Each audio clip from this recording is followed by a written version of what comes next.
Hey, everybody, I am here with Temple Hayes, who I've known for quite a while, but we discovered a common love, and that's Paramahansa Yogananda. And she is involved in an incredible new musical play all about Yogananda. We're going to learn all about that. But Temple, let's just start with your connection. And of course, most people have read the book.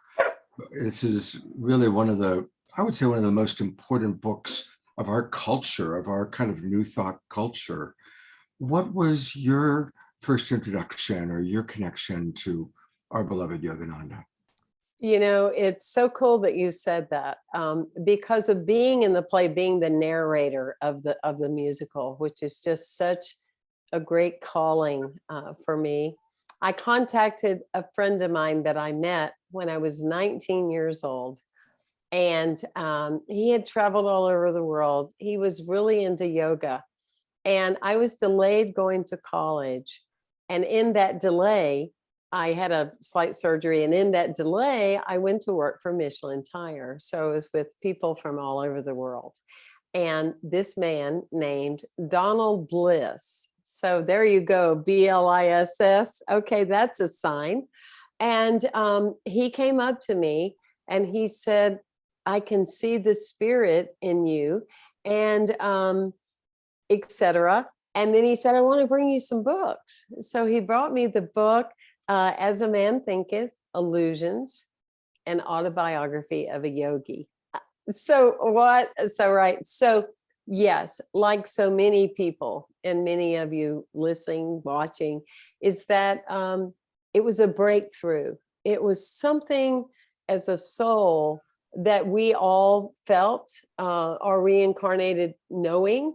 But yet in our traditions and our cultures around us or societal beliefs, it was a whole different thing about this relationship we call God. We had to go through an intermediary or something, or be saved before we had access or whatever. And here's Yogananda going, just be it. So that was my first experience. And I feel such gratitude that I'm able to be with him in this way. Yeah, well, we'll have to do a whole nother show about Richard Bach and illusions. Oh, I was born on yes. Christmas Day. I grew up with a Messiah complex. And thank God I read that book when I was around 18 years old. And it really helped me sort out my own Messiah complex stuff. And years later, I had the good fortune to meet Richard Bach. And he was a delightful man. There's that phrase, never meet the author. And I was nervous because I was interviewing him for my television show. And he couldn't have been more wonderful. And I was like, okay, thank God. Richard Bach is wonderful, but that's another show we'll have to do sometime. Oh, I really want to do that with you. I love that book. Yes, it just, and it's timeless. Mm-hmm. And Autobiography of a Yogi is timeless. Absolutely. It really is. When I think of the courage of Yogananda, I mean, he was, born knowing that he had the purpose, that he was here to be a guru, which is so common in India. Children that are gifted are so fortunate. Where America, it's like, let's get you on your SAT score. You got to make good grades. You got to memorize an old paradigm so you can be smart, right? But no really life schools. And so for Yogananda, when he told his family, they knew he was gifted, he knew he was gifted, and he was starting universities and mystery schools when he was 17 years old. Right? So when Babaji, the avatar, the Indian avatar, likened to Jesus, said, you got to go to America, they have lots of issues. They need you. I mean, he was young and just, came on a boat. And I mean, think of that. It would be likened to today of having a Martian say, come to Mars. We don't kill each other in Mars. Yeah, absolutely. And my understanding is I believe, if I recall correctly, he came over in around 1918, and he actually met with Calvin Coolidge, the president of the United States. And because it was a really big deal that this East Indian spiritual leader was coming to this country, and he was just, I think, had that kind of quality where he was just loved by everybody who met him. He had that ability to just immediately create grace and trust and safety, even though in 1920s, he was a very different looking character than The most Americans turban. I mean, seeing. he stood out everywhere. He already stood out just with his aura, but then you add the clothing, the color of the skin back then, and the turban, and then you have, everything all together. But it's to my understanding that when he really felt home was when he came to California, Yeah, and he became such a hit here, and then established his home at Mount Washington. right. And yeah, well, in so many ways, and I realized this on the last show with you, you know so much about him. It's really wonderful. As we move forward and do other things, I think it would be great to have you more involved with what you know, because you know a lot about him. Well, he, honestly, he's been my master teacher. And I've had some really beautiful experiences of him. And I've also noticed that many of the people that turned out to be the most important people in my life were also people that were very connected to Yogananda. So I like to believe that he's up there, whispering into our ear, call Temple Hayes, connect with this person, connect with that person. And well, I'll share one quick story. I'm not someone who gets depressed very often. I'm very blessed to have a good life. But about 30 years ago, I had just a number of things happen, and I was at a really hard time in my life. And I hit a really deep depression, Temple. It was one of those depressions where I just wanted to sleep all day. I didn't even want to get out of bed, deal with life. And one afternoon, I dropped to my knees and I prayed specifically to Yogananda, and I begged him, please come lift this depression. And then I crawled into my bed and I fell asleep. It was in the afternoon. And while I was asleep, I dreamt about him. It was a lucid dream. I don't remember the details of the dream. When I woke up, it was gone. The depression was lifted, and my room smelled completely of roses, which of course is his scent. And at the time, I had a roommate named Howie Wallfish, and Howie was not spiritual. He was, not that kind of guy. He was Howie Wallfish from the Bronx, right? So I bring Howie into my room and said, how do you smell? And he goes, yeah, it smells like a bunch of roses. Where's all the roses? My God, I never smelled so many roses all my life. It's like, thank you, Howie. So if Howie Wallfish smelled the roses, I knew that it was real, Yes, and yes, of course. And and that so that you were really, telling me, yeah. sorry, it's the Zoom link thing. But when you're the one that told me that after he died, his body didn't change for 3 weeks. And that just blew me away. And that his body smelled like roses. Yeah, exactly. Wow.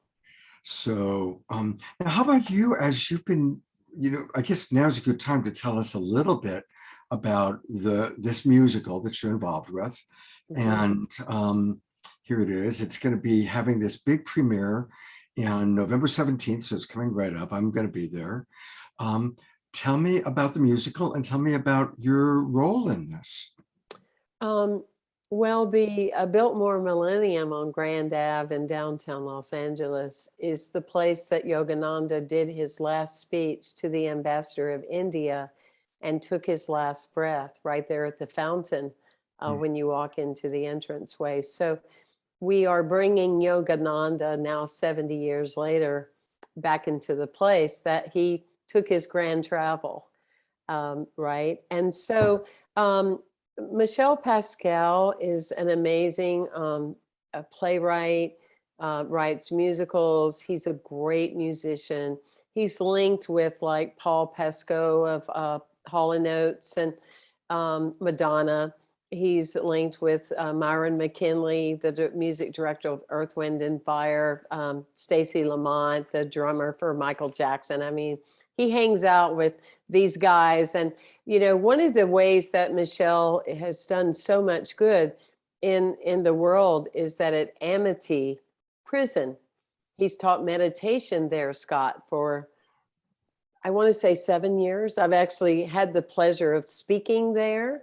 And the parolees have a like less than 2 or 3% retention rate when they exit, because they learn, again, just like Yogananda, they learn life skills and they're able to integrate back in society. So Michelle's a very humble, full of spirit, not himself, just like people like you and me. These are the kind of people in the fifth dimension that we prefer to hang out with.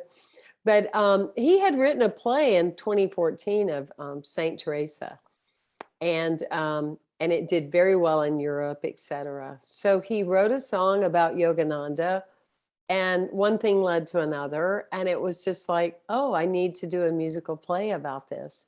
And so when he did, and he felt the energy, like you were saying, the vibration of Yogananda coming through him and the script, he went, I need Temple Hayes to be the narrator of this, because I've spoken as he's performed at Carnegie Hall twice with him. So we just have a real, deep spiritual relationship. And so it's narration and original music. And I love it too, because it has some hip hop and it has some, move and groove in it. And so my excitement too is the exposure for different generations, that will dance to the vibe of, in just, I think 3 weeks, 24,000 people had viewed the YouTube of one song. So that's pretty, pretty cool. But in a deeper way of what you said, see, that's how I live too. Being a shamanic healer, I believe in archetypal healings. I call forth Saint Germain, Sai Baba, into my awareness, and Raphael and Gabrielle and Michael, and these energies and vibes all the time. I don't know about you. I take all the tools in my toolbox. And so when I was invited to do this, I said, it's so time. It's like, Yogananda, how did I leave you at the curb? So now I go, thank you for calling me into your life, because your teachings are so embedded in my heart through, at 19 years old. So a while ago. And so now it's like, and hello, Yogananda, and speak to me and through me. So I don't think that's weird at all. I think what you're talking about is a natural way of living, really. Beautiful. And, Yeah. and two of the people who've been on my show many times are going to be there with you, Michael Beckwith and Sister Jenna. Yes, of course. Of course, they're with you on your shows. Yep. Bright, bright light. So Michael is going to be opening up with an opening prayer and doing we call it do the Michael. Can you imagine the electricity? And then Dr. Sister Jenna, that I adore, she's currently in India right now. She will be doing the closing. And of And we have course, lots of surprises. I'm doing this pre-record with you, but our audience just saw 5 days from now, but Right. Michael Beckwith talking about his spiritual teachers and his spiritual influences. And so kind of a nice connection there. And then Sister Jenna is going to be on our show in a couple of weeks, because I'm working with you, the Illuminate Film Festival, and she's a big movie with that. And I'm moderating the panel that she's going to be on. So it's lovely. That's kind of how we all I just love get to rotate around each other and just lift each other up and continue to inspire each other during these incredible times to be alive. Incredible time. Exactly. And saying yes, that's such a big thing when we're led by spirit, regardless of title or resume. It's like, okay, what's the next calling? I look at what you've done with Global Peace Tribe. I didn't tell you this the other night when I had the good pleasure of being on your show. My 501c3 is Global Peace Workers. No way. It is. Oh my God, I love that. I know. So, we do things like I'm working on a project now of getting some goats and chickens to this small little area of Kenya.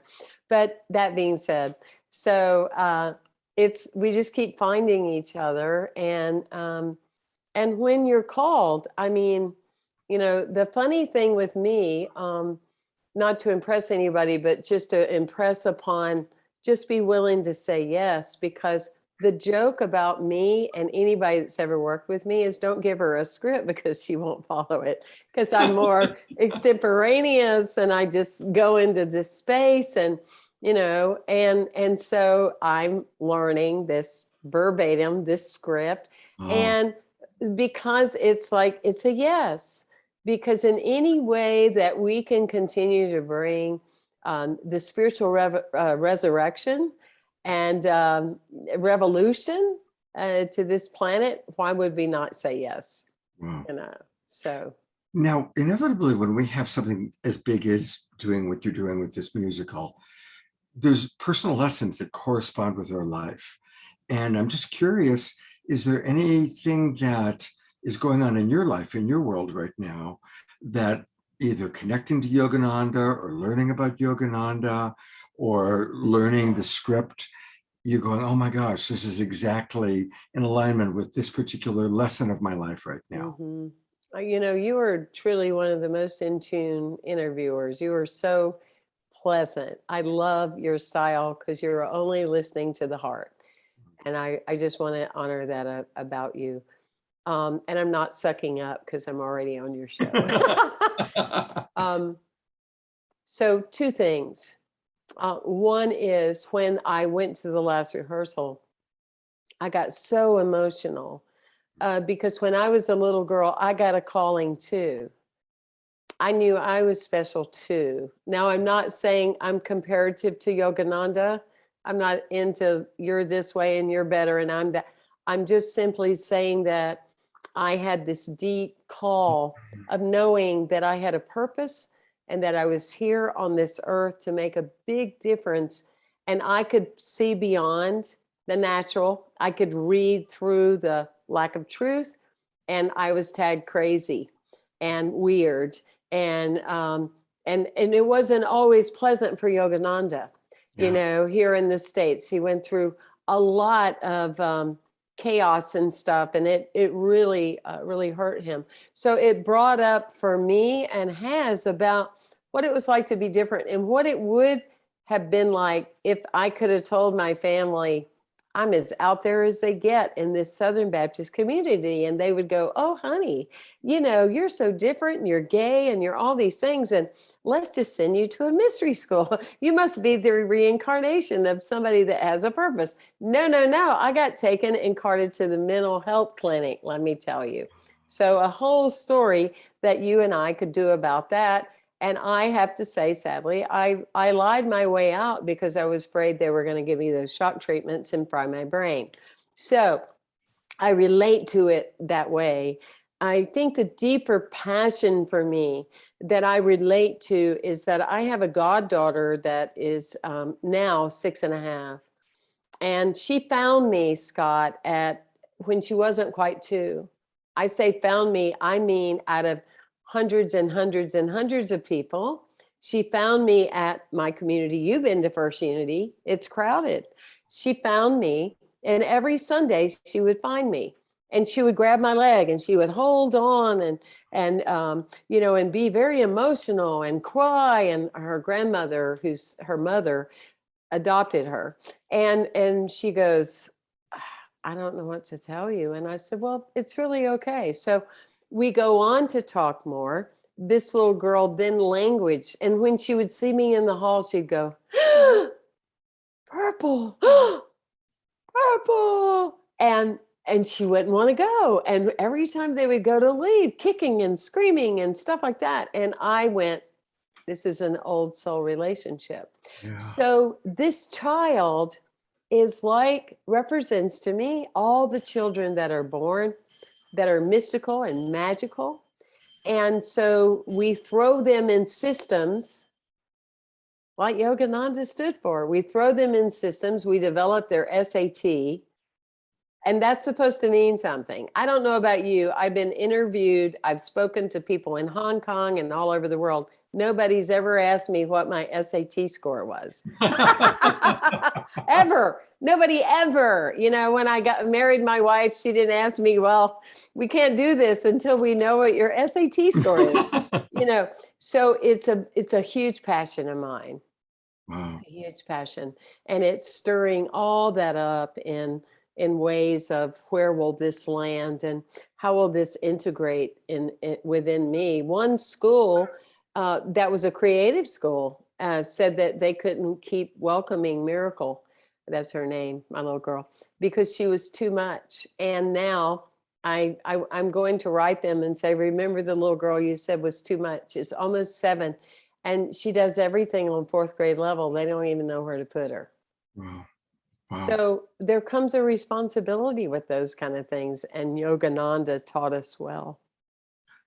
Well, there's so much I just learned about you. And I just really want to take a breath into the part that you were raised Southern Baptist and to emerge from that culture as a successful minister of a very large congregation and a world-class speaker, and having a wife and being so esteemed.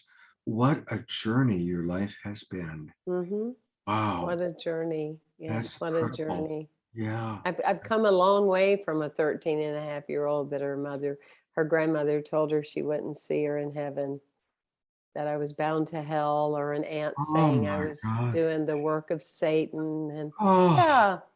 Wow. Wow. Yes. Temple.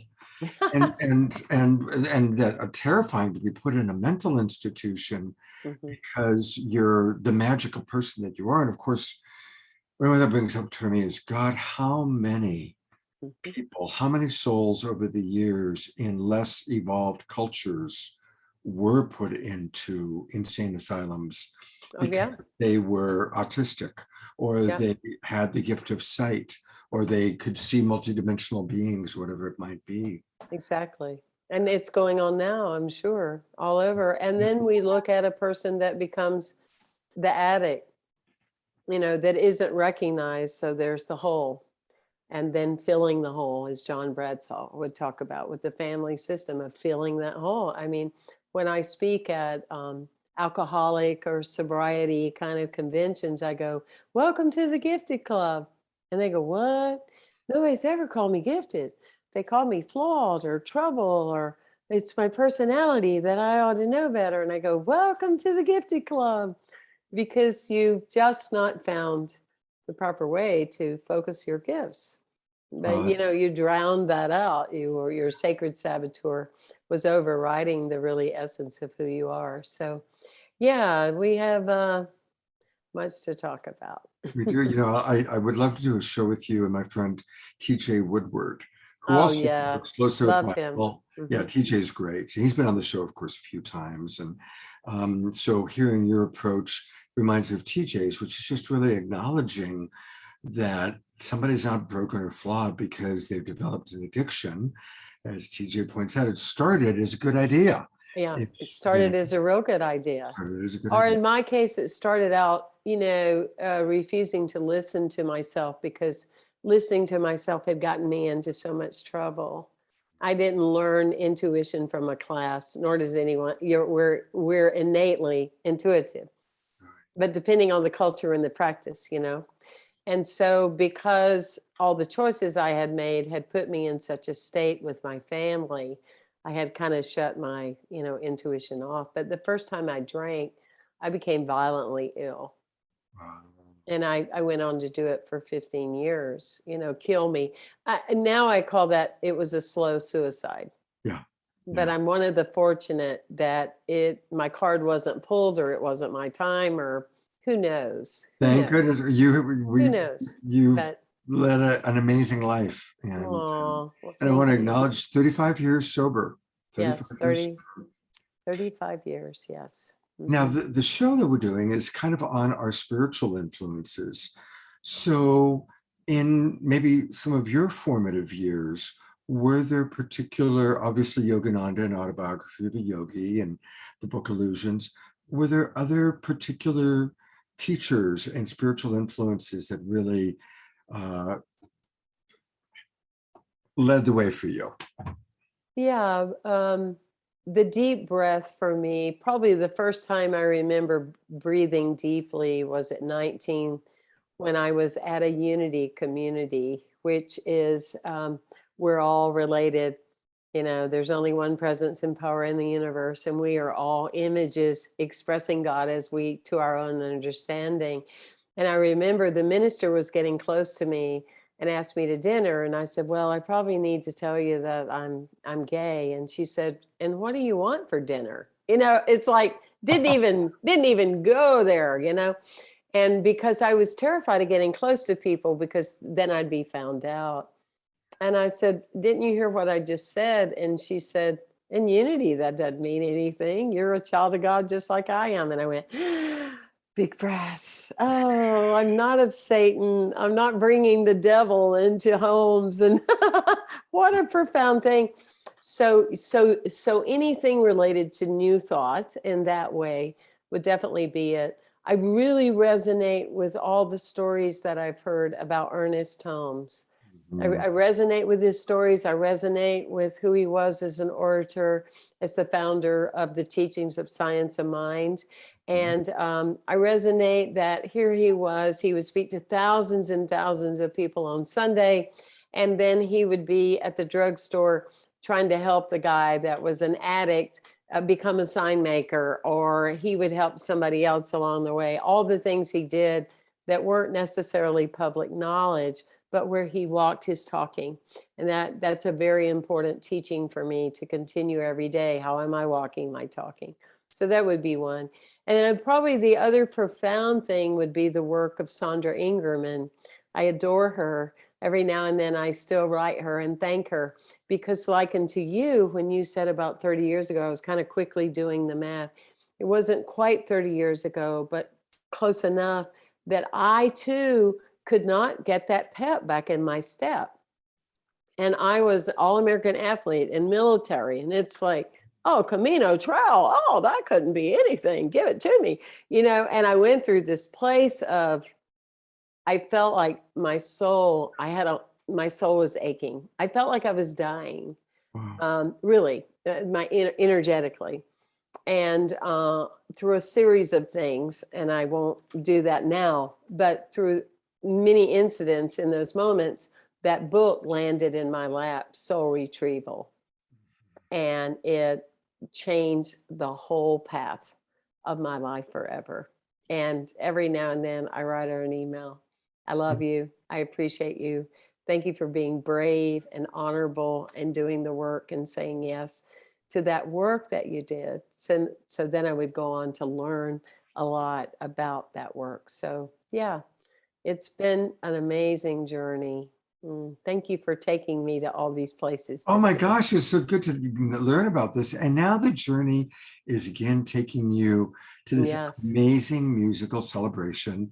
So for anybody in Southern California, and I know we have a lot of friends down there, it's one time only. Hopefully it'll expand and there'll be, whatever, they'll do a video. But November 17th, 8 o'clock at the Biltmore in Los Angeles.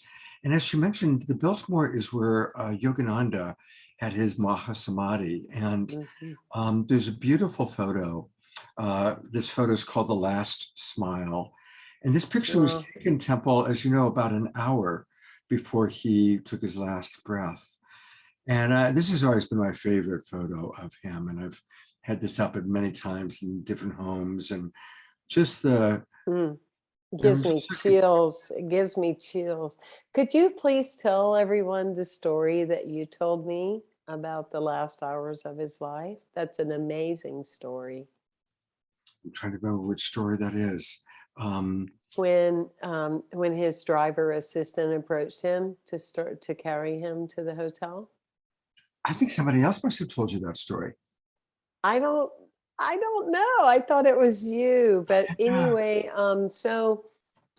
when the driver assistant, whatever role the guy played, went to Yogananda's room, he was embracing and staring at his guru. And he looked at the guy and said, "It will just be a matter of hours." Wow.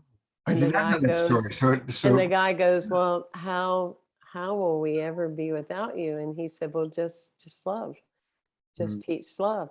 So he had a premonition and a knowing wow, that he was going to exit and wow. leave.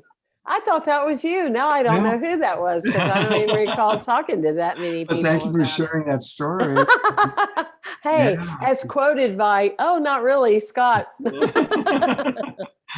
Well, gosh, we are definitely gonna have to do another get together, and I love the idea of having you and I and TJ on the show together. That'd be fun. Uh, I do too. I love TJ. I love anything he does. I'm all about him. yeah, he's beautiful, beautiful man. And also it has a beautiful marriage. I love his Yeah. husband is just a sweetheart. Oh, So, yeah. he All right. is. I met his husband for the first time, as I'm now a Californian. And so we were at dinner, and my wife and I and him and Will were sitting there. And I said, I just have to clear this so I can move back to my pastoral faculties. You are by far one of the most beautiful men I've ever met in my life. Okay, I'm all right now. He Yeah, is so yeah. beautiful I inside know. and It's out, yeah, more yeah. than just the kind of, Hollywood beauty, but inside and out. Yeah, So definitely inside and out for yeah. sure. For I'm sure. so amazed with you, Scott, and everything that you are and all that you do is Oh, just such a blessing. well, thank you. And You likewise, you likewise. too have taken what has presented itself to you, and you've turned it into a greater sense of who you are in the world rather than less than. And most people just don't understand that formula. Well, Well, if I'm so special, why does this crap happen in my life? Because you're so special, this crap happens in your life. Because as a healer, if you don't understand how to resurrect crap, how are you ever going to hold the space for someone else? absolutely. That's the that's the I love what I just learned from you, and I'm going to use it in my coaching of someone who is gifted, Mhm, and using that terminology. I mean, mhm. I've expressed the thought many times, but I really love actually using that terminology of Welcome Mhm. to the Gifted Club, Yep. because it is true that people, you know, old souls, often have the biggest challenges, Mhm. because we're here to learn lessons of love, and then the lessons of love become more and more advanced. Um, Right. yeah, just like, oh, Absolutely. Absolutely. all right, I have so I'm going to wrap this up, unfortunately, Yep. but for people who want more Temple, her website is her name, templehayes.com. And Temple, is there anything you want to point out on your website? Anything in particular that you want to make sure our viewers know about? No, I mean, they can just explore the various things that I am and do, and love to connect. And just thank you for being part of my work in whatever way Spirit guides you. Beautiful. Well, my pleasure. And I will look forward to seeing you again in person. The next thing we know, it's going to be that's going to be that date. I know. And, I'll so look forward to seeing you, and I want to introduce you to some people that are on the team too. They will love connecting with you. I look forward to that. It's going to be a very Yeah. special evening. Thank you for being with us and All for right. being and not and we've got the Global Peace Tribe, and you've got the Global Peace Workers. Workers. I love that. That's so fun. I know. What a blessing. Thank you, Yogananda, for blessing us and bringing us together. Absolutely. Thank you, Yes. Temple. All right.